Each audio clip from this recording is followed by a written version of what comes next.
So, winter is easy. You can grab a thermal stone or some insulation and use your campfires or even burn the environment. But did you know you don't even really need to use any fire sources at all to survive winter? Some may think that I'm going to say you can use magma pools or hot springs to maintain heat, but that's actually not what I'm going to talk about. You can clear winter completely without any conventional heat sources, and here is how.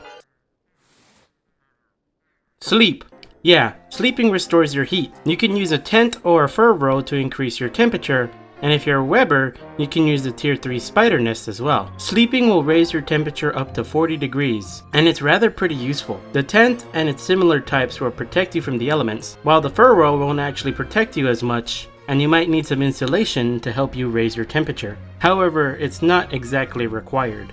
Other than these structures and items, you can also use food. Many may know that Warley has a warming food dish using dragon fruit and peppers, but there are lots of food that provides warming to the player, yet many people don't even realize that these foods are providing a warming buff. Most of the foods that give a warming buff give a varying amount of warming, being 5, 10, or 15 degrees respectively, and here are the foods that fall within these heat ranges. Stuffed eggplant, bunny stew, and soothing tea will give 5 degrees. Turkey dinner, honey ham, and dragon pie gives 10 degrees of warming, and spicy chili, kebabs, figgy kebabs, the figgy frog witch, and stuffed pepper poppers all provide 15 degrees of warming, as well as any dish that is spiced with Warley's chili flakes. But many of these warming recipes have a unique downside to them, in that they only warm the player if these recipes are recently made.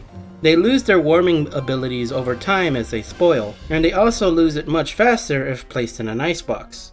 It takes about 480 seconds or a full day of time for it to naturally cool off, and about 100 seconds for the item to cool off in an icebox or an ice chester, about 5 times faster. But there are ways to keep this warming buff active. One of the easiest ways to do it is just to remove one item from a stack and eat that one item. It will completely refresh the warming buff to its max temperature. This works from your inventory or from the icebox. It's certainly the easiest way to take advantage of this warming buff. The only sad part is that you can't warm up singular foods without a stack. So for that, you can also preserve your warm buff by putting it in an insulated pack. The insulated pack will completely freeze the warm food buff timer from going down, meaning that you can take these items with you and always get that warming buff for basically endless travel during the winter. But there is some strange stuff about this with foods, and that's because the temperatures that they are supposed to heat you up to, 40 degrees, doesn't really happen in game. The player can only heat up to around 20 or 30 degrees, and I think I know why this is. It's actually because the temperature that the food gives you is based on the ambient temperature. So in the deep of winter, you only get up to 20 max temperature because the ambient temperature is -20. There is one item though that goes beyond that, and that is the fire nettles,